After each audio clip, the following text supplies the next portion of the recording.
Welcome back to Radio Entrepreneurs, and we're proud to say with the launch of the sporting season, we're coming live to you from the offices of The Social Scene. Visit socialscene.me to see how they are bringing people to the new world of social life. Sorry for that little stumbling at the end. Our next guest, and before I announce our next guest, I want to just say welcome to my co-host today, Peter Myerson from the law firm of Cohn, Rasnick, Myerson, and Plout. Welcome, Peter. Thanks, Jeff. It's always great to be here. Good. Even if it is about 4 degrees in the middle of June. Well, I want to say our next guest, a returning guest, a talented guy, Larry Casey from Davis Malm D'Augustine, a firm you're very well familiar with. I graduated from it twice, Jeff. That's a great true. firm. Great firm. Are we going to be talking about, what is it, office politics today? Basically, but not office politics as in politics in the office, but political dialogue in the office and what some do's and don'ts and problems and things that can happen. Well, let's get into it. Okay, so first I think a misconception is that there's a freedom of speech that applies to private employers.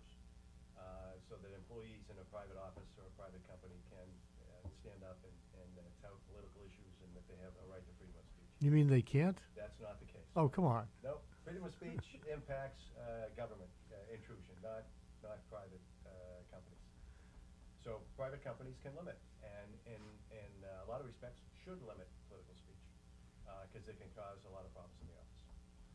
For example, you can be talking about a candidate, their age, their positions on immigration, their positions on religious and social issues, which can then start a commentary and discussion about race, about religion, about abortion, which could then be used by an employee to say, hey, there's harassment going on in the office, there's discrimination going on in the office with regard to what people are talking about, or my employer is trying to impact my views or limit my expression of my views with regard to those subjects. I mean, that's a great point, but how do you stop it? The best way to stop it is to have a policy that prohibits generally solicitation. So you can't solicit for a political campaign, you can't solicit for religious companies or affiliations or organizations. You can't solicit for charitable organizations because you need to treat it uniformly. It's not work related. It's not work related, and the big issue, you're right, is that there is one caveat, which I'll get to in a minute, but it is not work related, and that's what you want to try to do is keep peace in the workplace. It's your personal interests. Exactly, and you want to keep things going smoothly. Black line for me. Yes. You start to put politics in the office, people sometimes get very emotional, very strict in their positions, and it can create a lot of disruption also.